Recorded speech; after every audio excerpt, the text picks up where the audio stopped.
अधिक मासानिमित्त गेल्या 17 तारखेपासून हा या ठिकाणी ज्ञान सोहळा संपन्न होत आहे।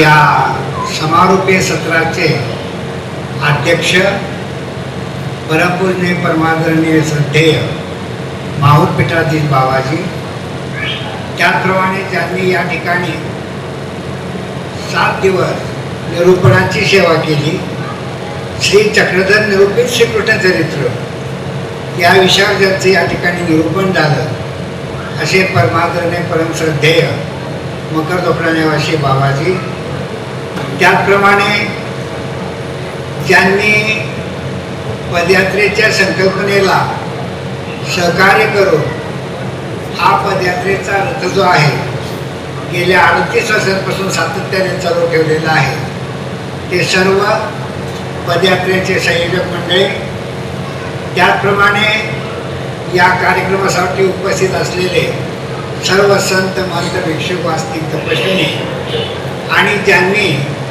या कार्यक्रमाचं आयोजन केलेलं आहे असे आदरणीय महंत श्री सांगलीकर बाबाजी आणि उपस्थित बंधू भगिनींनो, ही पदयात्रेची संकल्पना आहे याचं मी थोडक्यात या ठिकाणी विवेचन करणार आहे। स्थानदर्शन ग्रंथाच्या निमित्ताने म्हणजे येळवण या स्थानापाशी स्थानदर्शन ग्रंथाची प्रेरणा मिळाल्यानंतर स्थानदर्शन ग्रंथाच्या निमित्ताने संपूर्ण महाराष्ट्रभर पायी परिभ्रमण करण्याचा प्रथम योग आला आणि हे परिभ्रमण करत असताना हा महाराष्ट्राचा जो एकत्रित समाज आहे त्या समाजाचं या पंथाविषयी असलेलं मत कसं आहे याचं दर्शन त्या ठिकाणी घडलेलं आहे। गंगातीर विभागामध्ये परिभ्रमण करत असताना त्या ठिकाणच्या लोकांची मानसिकता वेगळी, विदर्भामध्ये परिभ्रमण करताना विदर्भातल्या लोकांची मानसिकता वेगळी, गंगातीरामध्ये प्रवास करत असताना तुम्हाला रस्ता कोणी सांगणार नाही। एखादा साधू भिक्षेला जर गावामध्ये गेला तर भरपूर भिक्षा वाटते, परंतु रस्ता सांगायचं म्हटलं त्यामुळे आम्हाला याच्यामध्ये दोष घडतो। आणि विदर्भामध्ये जेव्हा प्रवास केला त्यावेळेला त्या काळामध्ये, आता ती परिस्थिती राहिलेली नाही आहे, तर त्यावेळेला निंदात्मक बोलण्याची एक पद्धती होती मानव पंथाविषयी, परंतु त्यानंतर हा जो विचार आहे हा दिवसेंदिवस शुद्ध होत गेला, कारण अनेक पदयात्रा निघू लागल्या, अनेक कार्यक्रम होऊ लागले आणि त्यामुळे पंथाविषयीची जी काही कलुषित मनं होती ती आता स्वच्छ झाल्याचं दर्शन आपल्याला विदर्भामध्ये पण घडत आहे। गंगातीराला मात्र अजूनही रस्ते न सांगण्याचा विचार त्या लोकांच्या डोक्यामध्ये अजून गेलेला नाही आहे। त्या ठिकाणी आपला प्रयत्न कदाचित अपुरा पडत असेल तर अशा प्रकारे या स्थानदर्शन ग्रंथाच्या निमित्ताने परिभ्रमण करत असताना हे जे काही अनुभव आले, या अनुभवातून असं सुचलं की या समाजाच्या मनामध्ये हे जी विचारधारा जी रुजलेली आहे त्याच्या पाठीमागचं जर काही मूळ कारण असेल ते म्हणजे अज्ञानता। हा संप्रदाय काय आहे, कसा आहे, यांचे आचार विचार काय आहेत, आचार प्रणाली काय आहे याच्याविषयी अनभिज्ञता लोकांमध्ये असल्यामुळे हे घडतं आहे। आणि म्हणून हे समाजातलं अज्ञान दूर झालं पाहिजे, किंबहुना ज्या गावामध्ये सर्वज्ञांचं स्थान आहे त्या गावातल्या लोकांना सुद्धा सर्वज्ञ श्री चक्रस्वामी कोण आहे याची पुसटशी सुद्धा कल्पना नाही। आणि म्हणून हे सर्व अज्ञानातून दूर व्हावं आणि समाजामध्ये पसरलेला जो गैरसमज आहे तो दूर व्हावा आणि पंथाचं खरं यथार्थ स्वरूप जे आहे ते समाजामध्ये प्रगट व्हावं, त्यासाठी आपण हजारोंच्या संख्येने पायी परिभ्रमण करून समाज प्रबोधन करण्याची आवश्यकता आहे असा विचार गंगातीराला श्री नाट्याचरणचं जे गाव आहे पुरे पांढरे या गावातून पुढे जात असताना मनामध्ये संकल्पना आली। त्यानंतर मग सगळ्या स्थानांचं संशोधन झालं, ग्रंथही छापला गेला।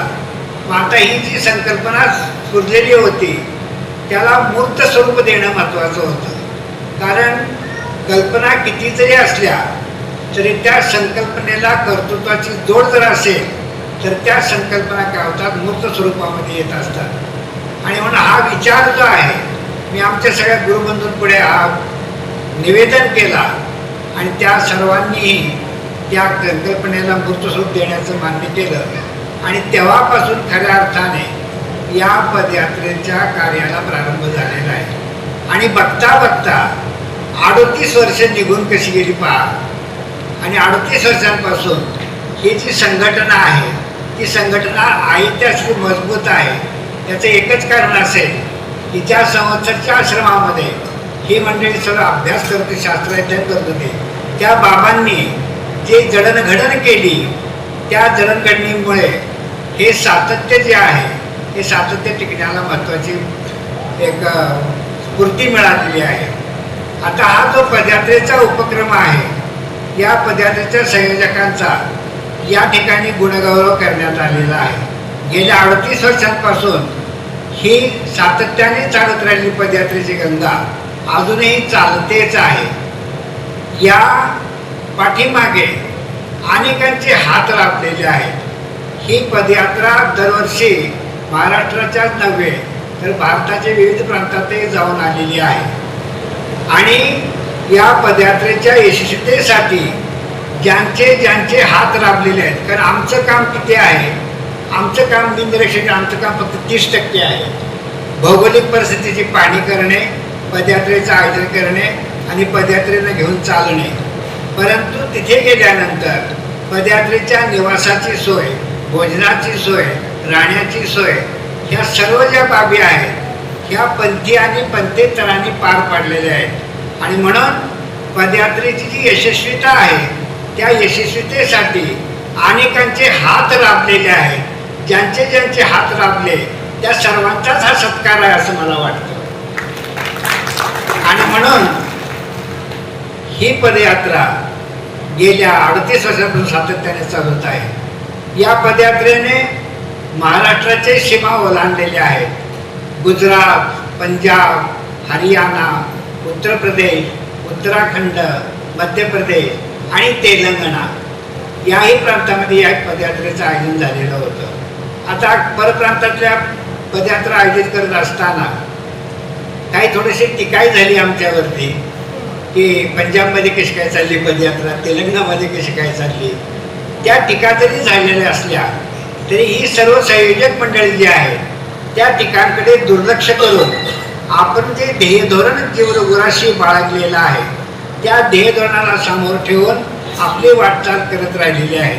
कारण कुठेही पदयात्रा जरी झाली तरी त्याच्यामध्ये कुठल्या प्रकारचा प्रत्यवाय नाही, कारण त्याच्यातून समाजाचं प्रबोधन घडतं आहे.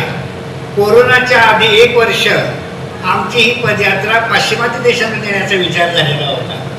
परंतु कोरोना सुरू झाला आणि त्या संकल्पनेला पूर्ण विराम मिळाला. आणि म्हणून समाज प्रबोधनासाठी आपण जगाच्या पाठीवर कुठेही जाऊ शकता. विचार शुद्ध असावा, श्रद्धा आढळ असावी आणि दिशा ज्ञात असावी व माणसाने कुठेही परिभ्रमण करावं. अशा प्रकारे या पदयात्रेची ही वाटचाल जी आहे ही वाटचाल चालू आहे. गेल्या अनेक वर्षांपासून हे पदयात्रेचं सातत्य चालू आहे. याच्या यशस्वीतेसाठी सर्वांचाच हातभार लागलेला आहे आणि म्हणून हा सत्कार जो आहे तो सर्वांचाच आहे असं मी या ठिकाणी मानतो. या सर्वज्ञ प्रतिष्ठानच्या आणखीनही काही संकल्पना होत्या.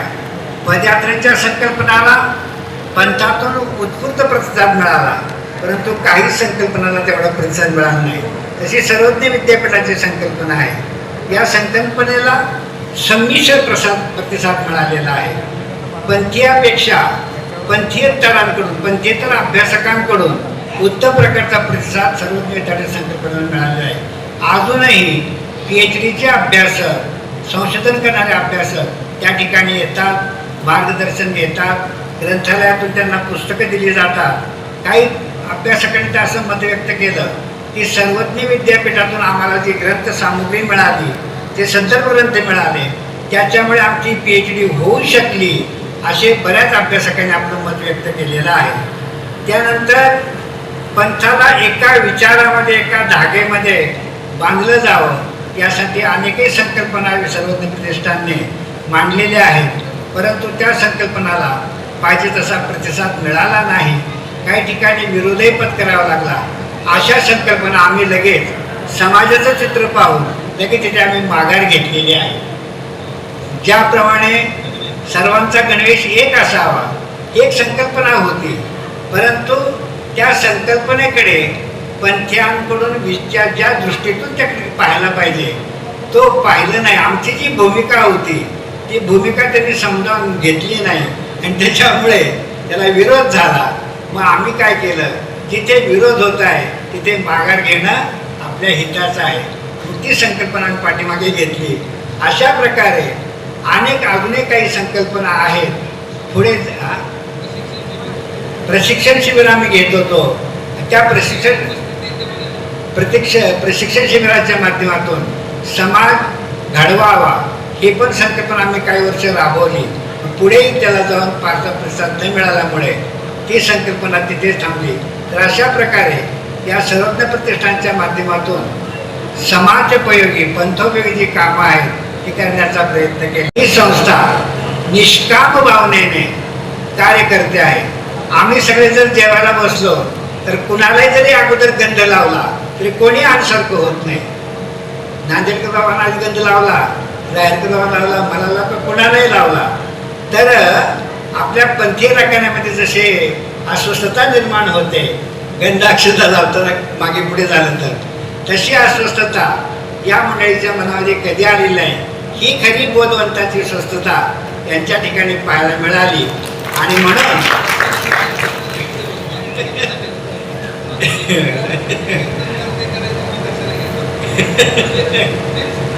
ठीक आहे, त्याप्रमाणे द्रव्याने केलेलं जे पूजन आहे त्याच्यामध्ये जरी काही कमी जास्त झालं तरी कोणी आडसारखं होत नव्हतं. आणि या दृढतेमुळे ही संस्था गेल्या 38 वर्षांपासून सातत्याने टिकून आहे. आणि म्हणून या ठिकाणी आदरणीय महंत श्री सांगवीकर बाबांनी हा जो गुणगौरव केलेला आहे हा गुणगौरव आमचा नसून सर्व पंथी आणि पंथेतर बांधवांचा, ज्यांचे ज्यांचे हात राबले त्या सर्वांचा गुणगौरव आहे. आणि अशा प्रकारे ही संकल्पना अशा प्रकारे पुढे चालत राहील. आणखी काही पंथवीय संकल्पना सुचल्या त्याही पंथासाठी राबवण्याचा आम्ही प्रयत्न करू. त्याच्यामध्ये आपल्या सर्वांचा सहयोग जो आहे तो आम्हाला अपेक्षित आहे. एवढे विचार व्यक्त करून या ठिकाणी मी थांबतो. सर्वज्ञ श्री चक्रधर स्वामी की जय. दंडोत बाबा अतिशय मोलाचं मार्गदर्शन बाबांनी केलं. जिथे मानापमानाचं नाट्य आलं की सगळ्या संघटना विस्कळीत होता, तो भाग न ठेवता ही संघटना टिकून आहे हे यशाचं गमक आहे या संघटनेचं. यानंतर काही गुणगौरव राहिले होते ते गुणगौरव या ठिकाणी संपन्न करूयात. परमपूज्य ईशाधिष्ठिती संतराम दादा महानुभाव, परमपूज्य ईशाधिष्ठिती विद्याधर दादा महानुभाव, परमपूजनीय श्री आनंदमुनी महानुभाव यांचा गुणगौरव या ठिकाणी राहिलेला आहे. तो गुणगौरव संपन्न करायचा आहे. त्याचप्रमाणे परमपूज्य श्यामदादा यांचाही गुणगौरव राहिला आहे, तो संपन्न करू. तर तत्पूर्वी या ठिकाणी आपण आपल्या आजच्या सत्राचे कार्याध्यक्ष आणि पोथीचे प्रवाचक परमादरणीय परमश्रद्धेय विद्वतरत्न धर्मभूषण व्याख्यान मार्तंड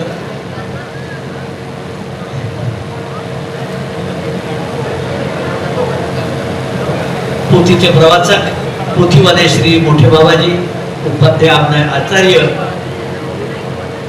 मकरधुकळा निवासीचे मोठे बाबाजी यांचा या ठिकाणी सत्कार आयोजक परमपूज्य पट्टाधिष्ठित महंत श्री सांगवीकर बाबा करत आहेत. आपले कार्याध्यक्ष आणि अध्यक्षांचा सत्कार संपन्न झाल्यावर या संयोजक मंडळीचाही गुणगौरव आपल्याला करायचा आहे, तो करू. आणि त्यानंतर आपल्या कार्याध्यक्ष या नात्याने पोथीचे प्रवाचक उपाध्याय आचार्य पोथीवाले श्री मोठे बाबाजी यांचं मार्गदर्शन आपल्याला लाभणार आहे. त्यानंतर अध्यक्षीय प्रवचनासाठी आपले अध्यक्ष महापीठाधीश विश्वनाचार्य श्री बाबाजी, सर्वज्ञ श्री चक्रधर स्वामी की जय. सत्काराचं स्वरूप आहे टोपी, त्याच्यानंतर चांदीचा टिळा, द्रव्याचा हार, सोवळं आणि सन्मान चिन्ह. अशा प्रकारे गेल्या 17 तारखेपासून बाबांचं या ठिकाणी सुंदर प्रकारचं विषय होता सर्वज्ञ श्री चक्रधर प्रभू निरूपित श्रीकृष्ण चरित्र. गेल्या 17 तारखेपासून बाबांनी सुंदर प्रकारचे विचार पोथी या ठिकाणी संपन्न केली. गेल्या 115 बाबांच्या पोथ्या संपन्न झालेल्या आहेत. आपण एकदा बाबांच्यासाठी जर टाळ्या वाजवून स्वागत करावं. सुंदर प्रकारचं निरूपण बाबांचं असतं. काल या ठिकाणी मी सकाळी बाबांनी गोपाल काल्याच्या निमित्तानं जो शेवटचा जो विषय होता, सुंदर प्रकारचा विचार बाबांनी या ठिकाणी सांगितलेला होता. गोवर्धन पर्वत असेल, काल्याचं चरित्र असेल, असं सुंदर विषय काल बाबांनी या ठिकाणी हाताळला. त्याकरता एकदा बाबांच्यासाठी एकदा पुनश्च टाळ्या वाजून बाबांनी स्वागत करावं.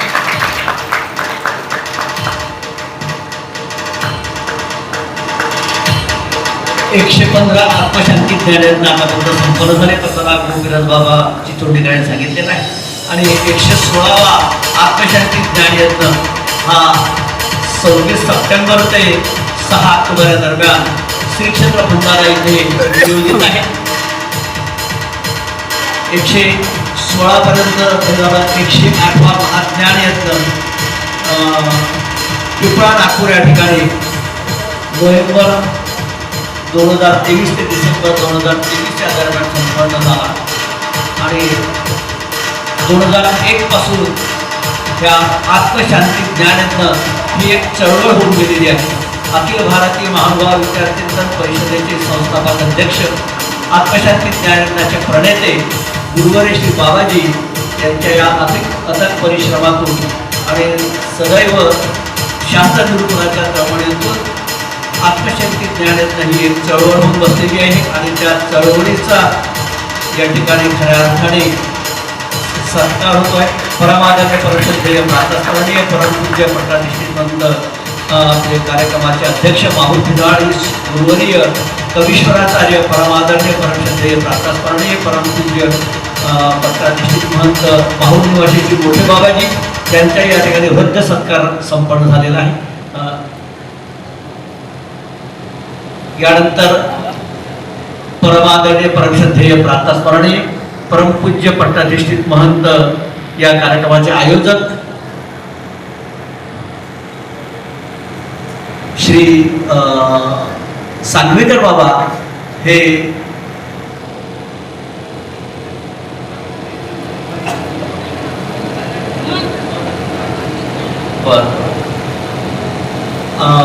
लासूरकर अक्का यांच्या ठिकाणी गुणगौरव करत आहेत. त्यानंतर परमादरणीय परमपूज्य तपस्विनी अक्का संचालिका महानुभाव आश्रम मकरधोकडा यांच्याही या ठिकाणी हा गुणगौरव संपन्न होतो आहे. आयोजक परमपूज्य पट्टाधीश्वर श्री सांगवीकर बाबा. आणि यानंतर ज्यांनी हा सुवर्ण शिक्षण आपल्याला योग हा उपलब्ध करून दिला असे या कार्यक्रमाचे आयोजक परमादरणीय परमश्रद्धेय प्रातस्मरणीय परमपूज्य पट्टाधीश्वर श्री सांगवीकर बाबा यांचा या ठिकाणी सत्कार करत आहेत. सद्भक्त श्री संजयजी तोरणमल हे कार्यक्रमाचे संयोजक, त्यांनी हा लाभ आपल्याला उपलब्ध करून दिला, त्यांचा या ठिकाणी सत्कार करत आहेत. सद्भक्त श्री संजयजी तोरणमल या परमपूज्य पट्टाधीश्वर आयोजक श्री सांगवीकर बाबा यांच्या ठिकाणी सत्कार घेत आहेत.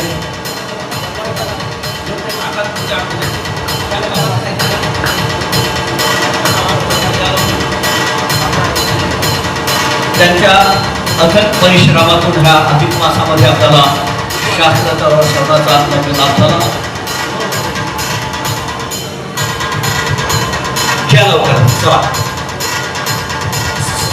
कार्यक्रमाचे आयोजक श्री बाबाजींचा या ठिकाणी संजयजी तोरणमल सत्कार करत आहे.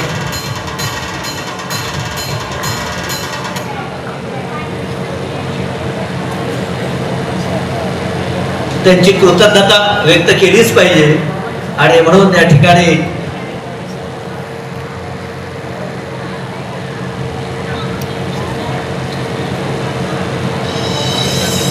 निमित्तानं याचा त्या कार्यक्रम केला. या ठिकाणी गुणगौरव राहिलेला आहे. आयोजक परमपूज्य प्रकाशजी महंत सांगवीकर बाबा यांच्या खांद्याला खांदा लावून त्यांनी या ठिकाणी सेवा दिलेली आहे. असे परमादरणीय परमश्रद्धेय परमपूज्य ईशाधिष्ठी श्री संतरामदादा महानुभाव एक दिवस त्याने एक अडणीची सेवा प्रवचन करून संपन्न केलेली आहे. महत्वाची माणसं आहेत. या लवकर चला, वेळ जाऊ नये. परमपूज्य ईशाधिष्ठी श्री संतरामदादा महानुभाव, परमपूज्य ईशाधिष्ठी श्री विद्याधर दादा नांदगावकर, परमपूज्य ईशाधिष्ठी श्री आनंदमणे नांदगावकर, परमपूज्य ईशाधिष्ठी श्री श्यामदादाजी, आपण सर्वांनी अत्यंत मोलाचं सहकार्य बाबांना केलेलं आहे. आपली फार मोठी भूमिका या आयोजनामध्ये आहे. आपलाही गुणगौरव या ठिकाणी करायचं आयोजनाची इच्छा आहे. कार्यक्रमाचे अध्यक्ष परमादरणीय परमश्रद्धेय भाऊपीठाधीश कवीश्वराचार्य श्री बाबाजी यांच्या शुभ हस्ते. श्यामदादाजी, आपण पण या लोकांच्या भावनांचा आदर करायचा आहे आणि हा गुणगौरव सोहळ्याचा स्वीकार करायचा आहे. परमादरणीय परमश्रद्धेय परमपूज्य ईशाधिष्ठी श्री विद्याधर दादा नांदगावकर यानंतर चला दादा, 8 दिवस अत्यंत परिश्रम करून आपला अमूल्य असा वेळ देऊन आपली सेवा त्यांनी या ठिकाणी रुजू केलेली आहे या आत्मशांती ज्ञानज्ञ 115 त्यानंतर परमपूज्य ईशाधिष्ठी श्री आनंदमणे दादा नांदगावकर यांचाही गुणगौरव या ठिकाणी संपन्न होत आहे. परमादरणीय परमपूज्य ईशाधिष्ठी श्यामदादा ज्यांनी संपूर्ण धुरा या कार्यक्रमाची पडद्याच्या मागे राहून सांभाळलेली आहे, त्यांचाही गुणगौरव या ठिकाणी आयोजकांच्या भावनांचा सत्कार आपण करावा, त्यांच्या भावनांचा आदर करावा अशी आपल्याला विनंती आहे.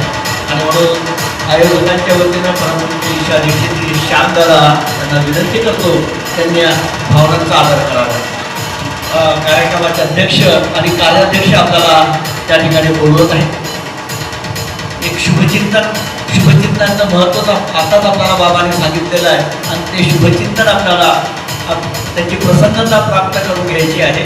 त्यावेळी कुठलाही संकोच न ठेवता परमादरणीय परमश्रद्धेय प्रातस्मरणीय परमपूज्य प्रकाशजी श्री रांगोळीकर बाबा यांचंही या ठिकाणी शुभचिंतन करण्यात येत आहे.